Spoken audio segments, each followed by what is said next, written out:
Okay, well, welcome everyone to our CodeX Group Meeting. It is March 19th, 2026. And I was just telling Elliot, our guest here, and my colleague Elaine, that we're like in the midst of sort of a hot phase of preparations for our Future Law Week. So if you haven't registered yet, you should do so. It's going to be an amazing event and just an amazing group of people who have already announced their participation. So don't miss it. Join us for that. And today we have, as I said, Elliot Katz here. He's a co-founder and CEO of Mixus, which is bringing agentic AI into law firms and doing so in a safe manner. And so really thrilled to have you here with us today, Elliot, and really excited to learn about what you've been up to. So I'll turn it over to you. Great. Thanks, Roland, and thanks so much for inviting me. I'm honored to be speaking to everyone here today at Stanford CodeX. As Roland mentioned, I'm the co-founder of Mixus, and what we do is we provide email-based AI agents with built-in firm-level oversight to legal teams, including to multiple AmLaw 20 firms. And as to my background, I'm what I like to call a recovering attorney. So I did go to Cornell Law School, and from there I went to DLA Piper, where I led their autonomous vehicle practice. And then as a sixth year, I moved to McGuire Woods as a partner and global chair of their autonomous vehicle practice. And through my experience working with my autonomous vehicle company clients and getting to ride in their vehicles, I really concluded that autonomous vehicles could not be commercially deployed at scale without some way of keeping a human in the loop when the vehicles needed assistance. And then fast forward to 2017, I met my now co-founder, Shai, who you can see here, when he gave me a teleoperated ride around the block in a vehicle he was remotely driving from his living room in Palo Alto. So at that point, I left the practice of law and we started Phantom Auto, where our technology enabled humans sitting literally thousands of miles away to remotely assist or operate unmanned vehicles when they ran into issues that autonomy could not handle. And now fast forward to 2024, Shai and I co-founded Mixus together with essentially the same premise, right? Which is AI can do a lot, but if the stakes are high and the work is truly of consequence, you absolutely need a human in the loop. Meaning, even if AI can get you 80 to 90% of the way there, you still need humans for that 10 to 20% when the circumstances mandate that everything, and I mean everything, must be done correctly. So that's who we are. Our DNA is human in the loop, and we're now applying that DNA to the legal sector with Mixus agents, which again combine artificial and human intelligence to provide the level of work product that this sector requires. So the first thing I'll tell you, and this is based on my experience as an actual practitioner and from deploying Mixus agents to some of the top law firms in the world, is that your jobs as attorneys are safe.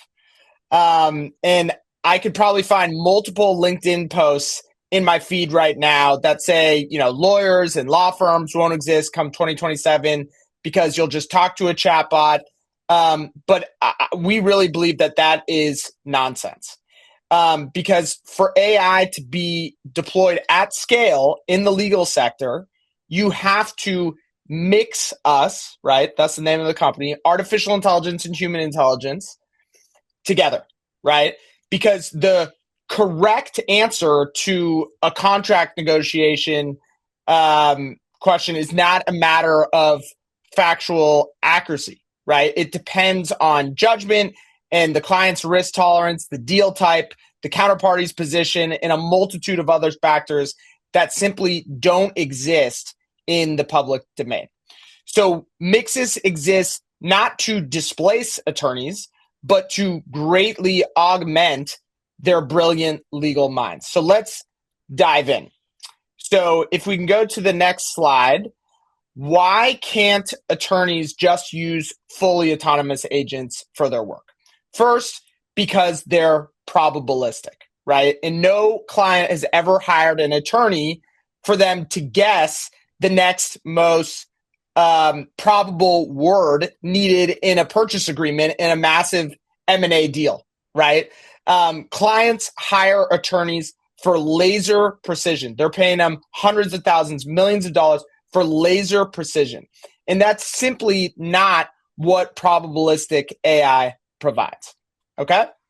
Number two, it's not enough for an agent to have N of one oversight, right? You need oversight at the firm level so that attorneys with different areas of expertise can review and approve when appropriate and when needed, right?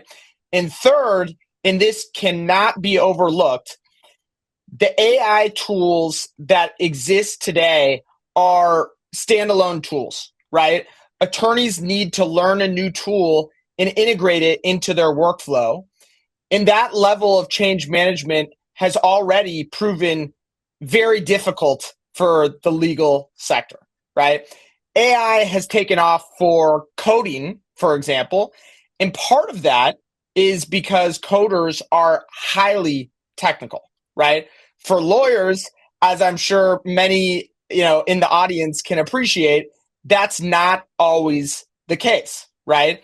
As a first-year attorney, I remember working with one partner who's a brilliant attorney, but to this day, I'm still not sure that he knew how to turn on a laptop, right? So asking someone like that to learn a new tool, learn a new UI, integrate it into their workflow, very, very difficult to do. But with Mixus agents, we set out from day zero to solve all of these issues, right? Number one, we meet attorneys where they are most of their day, which is their email inbox. To use our agents, and I'll show you guys this in a second, you just email agent@mixus.com a task in natural language, same way you would talk to an associate or a partner today, and you can CC any of your colleagues. The agent then emails back the completed work product, and the attorneys review and approve the agent outputs.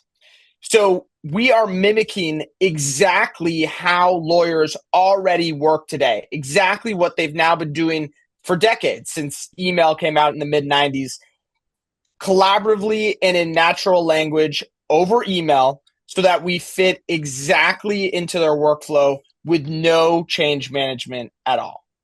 And because we enable that firm level attorney oversight, legal teams get the efficiency of AI agents without the risk of incorrect AI outputs making their way to their clients or to a legal brief or anything that they're submitting to the court. Obviously, we've all seen public examples of when that's gone horribly wrong. So now let me show you a quick demo of a few of our agents. And for the demo, I'll show you some of our venture financing agents, as those are near and dear to my heart as a startup founder. So let's start with our term sheet agent, and let me first set the scene, right? So let's say that Mixus gets a term sheet today from XYZ VC firm. The first thing I do as the founder of Mixus is I forward that term sheet to my ECVC partner, and then they probably, in all likelihood, send it to one of their associates to do a red line and an issues list, which is exactly what I want to see. That's the work product I need. And then the partner reviews, and I get it back a few days later. Also, maybe there's tax implications or stuff like that. They bring in a tax partner, whatever it is. But the whole process, soup to nuts, is a few days. Here, if you're looking at the screen right now, in this example, Christian is emailing the Mixus agent the term sheet that he received, right? And Mixus agent, the email address, you don't see it in this format, but it's agent@mixus.com. And he's emailing the term sheet. So Christian here is playing like the partner at the law firm. And he's also CCing some of his associates. And he's saying, redline the term sheet.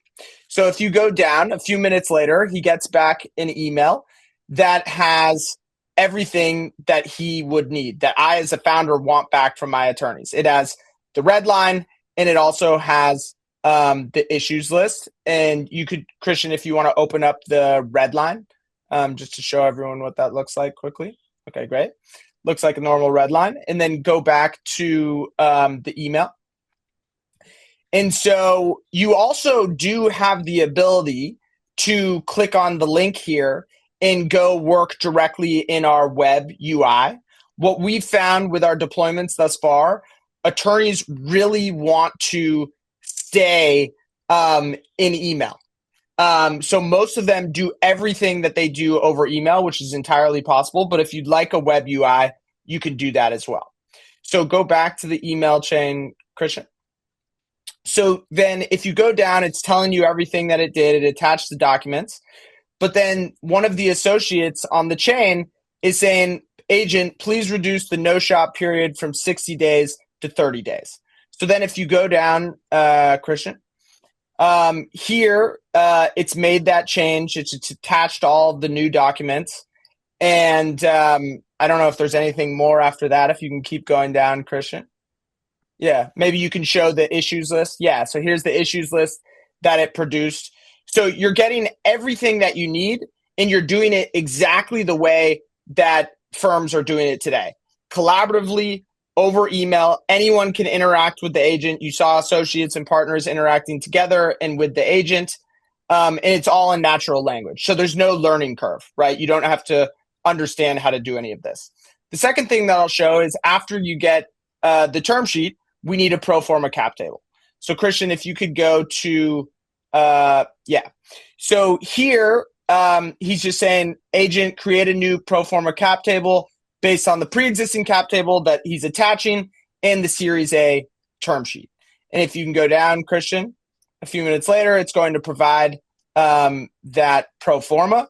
You can click on the link just to quickly show everyone what that looks like. Looks very nice. It's got the waterfall analysis, etc., which I like to look at if you go to the left, stuff like that. So if you can go back to the email and keep going down. So he had, I guess that's it for the pro forma. The last one that I'll show you guys is the MVCA docs. That's what you need to do after the pro forma. You already, let's say this company already raised a seed round, and now they're raising their A. So all the attorney has to do is attach the Series Seed docs and then ask for them to be updated based on the new term sheet. And that's exactly what you're going to get here.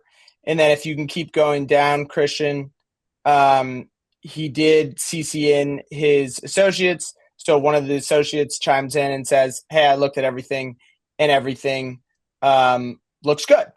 So that is a very high level, quick overview of Mixus. We're going to take some questions in a second here, but if anyone listening is interested in learning more or trialing our agents, just reach out to me, Elliot@mixus.ai. And because our agents are email-based, there's no complex onboarding or installation required. We can set you up in minutes. And because we're mimicking exactly how firms are doing this today, we don't need any, elongated onboarding or anything like that. Attorneys just know how to use it pretty much instantly. And last thing I'll say is if you're in the audience right now thinking, geez, we brought in XYZ AI tool into our org or into our firm, but our attorneys aren't really utilizing that tool, we could be a perfect fit for you because our current customers all had or have seat licenses for other tools as well. But when everything comes down to usability, right? What AI tools will attorneys actually use day to day and integrate into their core workflow? The firms that we're working with today have found that our approach is really unparalleled in the market on that specific front. So with that, let me know what questions we can answer, and we'll move from there. Yeah. Great. Yeah, so there's a couple of questions coming in the chat, but I have, before we go to those, I have a couple of questions. So one is, so how much setup time is there involved for each firm? Presumably, when you do these when your agents do those red lines, they must be trained to know, whatever, what's the market for this or that, right? And so that must be based on the knowledge of the firm, right? Or the human lawyers of the firm. How do you handle this process? And great question. And how do you have, because you talk about agents, there's one email for agent, right? But do you have agents for different verticals? There's VC practice and whatever, environmental compliance practice. Are these separate agents, or is this all great question. So there's really two questions in there. As to the first, many of our agents do not require a playbook, but some of our agents either do require a playbook, or would be the outputs that you'll receive from the agent will be more tailored to your preferences if you do have a playbook. Now, what we consistently heard from our customers, especially early on, is, listen, even if we have to make an upfront investment of time of a couple of hours of developing our own playbooks, the juice is potentially still worth the squeeze, because then we can use the agents moving forward, and that's just a one-time, essentially, cost on our time. But what we created was automatic playbook builder. So now all you have to do to create a playbook is email in exemplars of, let's say it was the first agent that I showed, the term sheet agent, right? You email in, attach a few exemplars of term sheets that you've done in the past or that you've redlined, and the system will ingest that. It will automatically create the playbook for you so that you have the foundation, and then you can just go in and make any nits that you want to fit your specific preferences. And I think that's what we're showing right now on the screen, is the ability to make those playbooks. And after you make the playbooks can also automatically update based on your preferences. So as you go through and do more work with the system, it understands your preferences and things that you changed along the way, and it will check in with you and say, hey, is this something that's a one-off or a standard that you'd like to apply to the playbook generally? So that's how we handle that piece. As to your second question, Roland, which was about which agents do we have deployed? So we have probably deployed 50 agents at this point, both purely legal agents and also other agents that are not necessarily purely legal, right? For one firm that we're working with, we've deployed a task management agent that basically serves as a project manager across all of your matters. It's entirely over email. You can talk to it like a human. So it's an agent that keeps the train on the tracks when associates are working with 6 different partners and 5 different matters for each.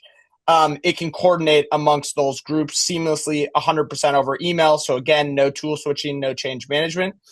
But we deploy agents that are common in each practice. And then another thing that we do with our customers is we will build and deploy custom built agents. So not only will we optimize current agents to tailor them to fit their practices specifically, but if they have a new workflow where they would find a lot of value because their firm does a lot of XYZ work, we will create those agents for them as well. Got it. So Benjamin raises a good question too, which is, going to that point that, we need the human oversight, but how do we make sure that humans are not just rubber stamping the AI outputs, right? Like, how hard is it to actually, really go into the output of the AI and review, the accuracy of the output, and so we're not. It's sort of like in the ballpark. Okay, let it just go out like that. So what does oversight mean, and how do we make sure that it's not just people rubber stamping the AI? Yeah, absolutely. Great question. So first of all, to the kind of the middle part or second part of your question, very easy to review the outputs, right? These are attorneys where it's their subject matter expertise, right? So you're going in, you're reviewing a red line, you're reviewing a new document that the agent put forth. You have all the facts, you have everything in one chain if you're on email, or in the chat if you're on the web UI. As to the second point, there is no kind of blind rubber stamping here, because at the end of the day, you do have a human loop that is on record of being responsible for checking this, right? In the same way that my ECVC partner would send an issues list to an associate today and say, review this and make sure everything's accurate and all that.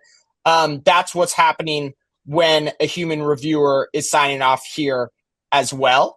And there is a record of who verified, right? So some of the firms that we're working with, they've created rules, right, where AI outputs cannot go out and work product to a client before at least one partner signs off, or whatever the rule may be. And you have a record in email of someone saying, I verified that this looks good and we can proceed. So it's the same kind of social pressure, for lack of a better term, as to why you would get the same outcome that you would get today.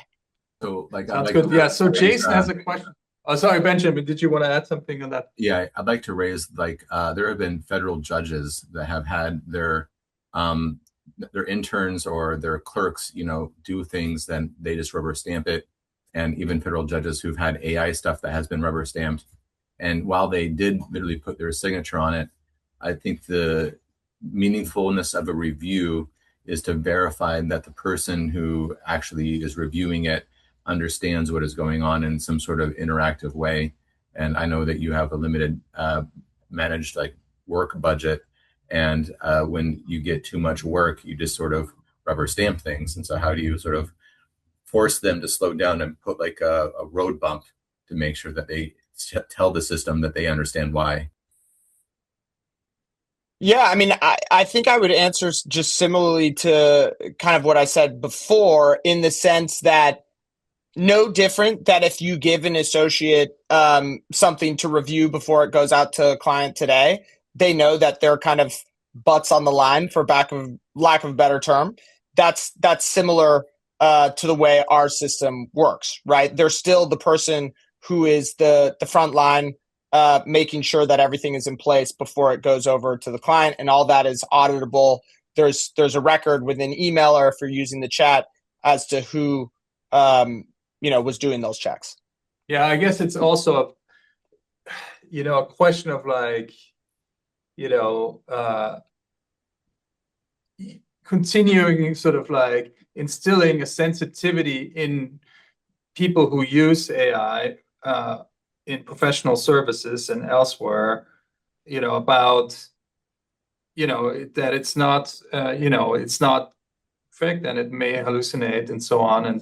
And then, and understanding that then, their reputation is on the line if they don't, provide meaningful review.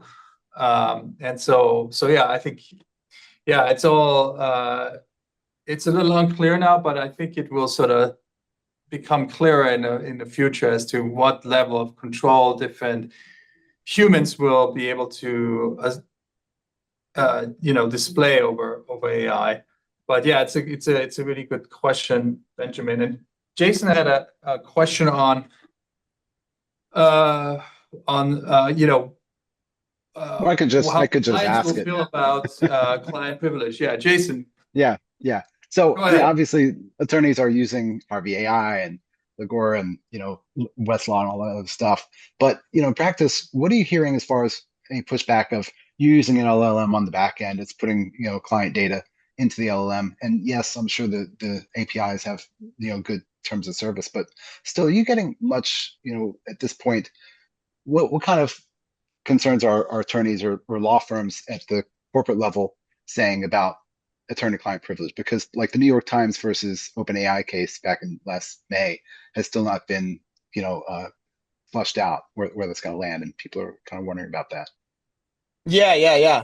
So, I mean, first of all, on the security side, especially for the customers that we work with, we go through very lengthy security reviews. We have all the things that these big law firms would expect, right? We're SOC 2.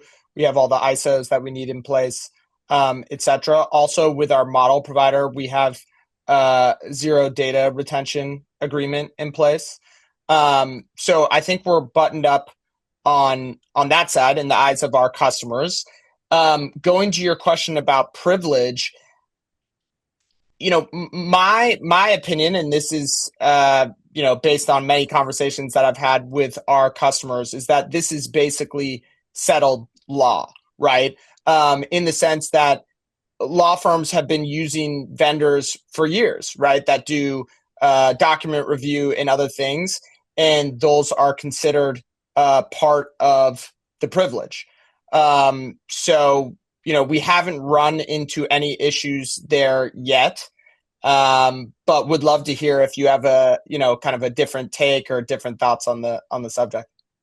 Well, it's perception, this on this matter, right? And there are some folks that I've worked with in some law firms that I find it's perception, and you have to make that case and say, well, everybody else is doing that, and you're like, well, we're not everybody else, right? So I was just kind of curious what you've seen, in the trenches as you work with some of them, because some of them can be very, very conservative about that point. No, for sure. Like for sure. email has been established, like in the industry very clearly. And if you have a cloud provider, that's branded cloud, like you've got your dedicated storage, but LLMs in particular have, some aspects to them as far as bioterrorism and other things that they've got people watching a sampling of these things, and that's thrown a little bit of question. So anyway, we can offline. I think it's listen, this is a very important topic, and to your point about cloud providers and all that. I mean, we have talked with major law firms that have not migrated to the cloud, right? They are still completely on-prem, right? So these are very conservative, security first organizations, and we molded our company around that expectation. I mean, I came from this world, so I mean, that's probably the thing that we've invested from a time perspective, and dollar wise, just a huge amount of time and money into security. Yeah, it's cool. Well, you've done a nice job. It looks really good. Thank you. Thank you. I appreciate it. Yeah. Great. There's a couple of more questions in the chat. I'm not sure we can get to all of this. I know Daza has mentioned a little bit of his work with the agents he's been creating. So Daza, do you want to elaborate?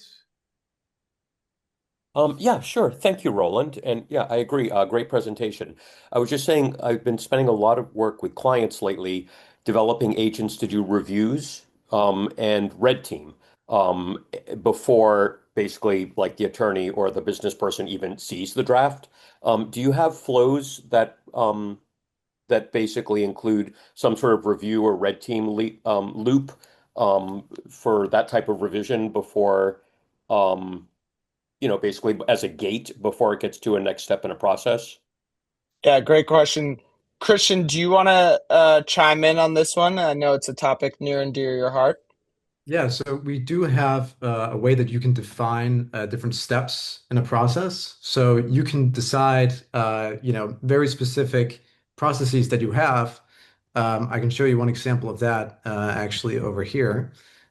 So if you're following one specific process very regularly, one thing you can do is say, save this workflow as an agent, and then whenever a new email comes in, you can have that specific agent run. So you can also just create these custom workflows just by talking to the agent. So yeah, that's possible as well. Okay, that's great. Thanks. And look, Roland, I'm wearing my Codex hat, getting ready for future Oh, law. I appreciate it. Yes, yeah, you're getting into the spirit. I love it. Great. Super. Okay, so Matthew, yes, more like a comment, thinks that tool like yours would free up a lot of time since it's doing a huge chunk of the first round of work. Yeah, this Hold on, just goes to the concern around, well, are somebody just going to rubber stamp it? I think we're going to have way more time than we ever before when these AI tools are doing a huge amount of the work. Yeah, I couldn't agree more with that statement. We're already seeing it with our customers. Some of the feedback that we're getting is, I'm as busy as as I was before we were using the tool. I'm just doing a lot more work, a lot more efficiently for a lot more clients, right? But I think you are going to see that this role of essentially managing agent outputs, verifying agent outputs, is going to be not just in the legal sector, but more broadly, a big part of how work gets done and moving forward. Okay, and then maybe AC's question quickly on the sort of backend security of the LLM model. Is there sort of multimodal architecture, or is the sort of oversight really mainly carried out by the humans in the loop? So, Christian, you want to jump in on that one too? We mainly use Claude, and we have a zero data retention policy with them, as Elliot mentioned. So that's the sort of base model that we use. So we have different ones that you can choose from. So we just keep sort of following up on, like, okay, whenever there's a new model involvement, right? So right now it's Opus, that's the latest one, then that's the one we're using. So we always use the latest and greatest model from Claude, basically. So I mean that's in terms of the underlying model. So I just want to understand the question of the human side. Like what was that exactly? Is there a sovereign layer to review output from a software side, or is it only human in the loop, basically? Right. Yeah. So what I could say there, like we have deterministic gates. So until someone approves one step, it's not going to continue on to the next step, and that's a deterministic thing you can configure. So you can also do that within the UI actually. So if you go over here and you want to create a new agent, that is possible.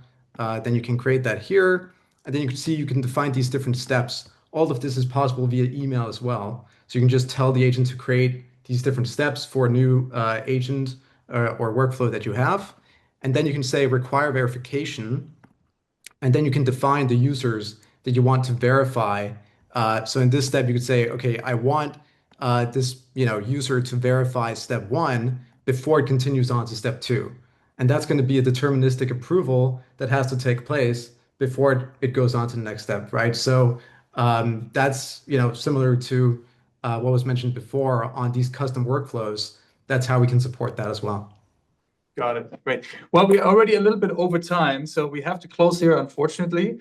But what would be a good way for folks to reach out with any follow-up questions? Do you think you could put your email address into the chat, perhaps? Yeah, absolutely. That would be great. And so the easiest way is just email, or you can find me on LinkedIn as well, and look forward to chatting with anyone that wants to learn more.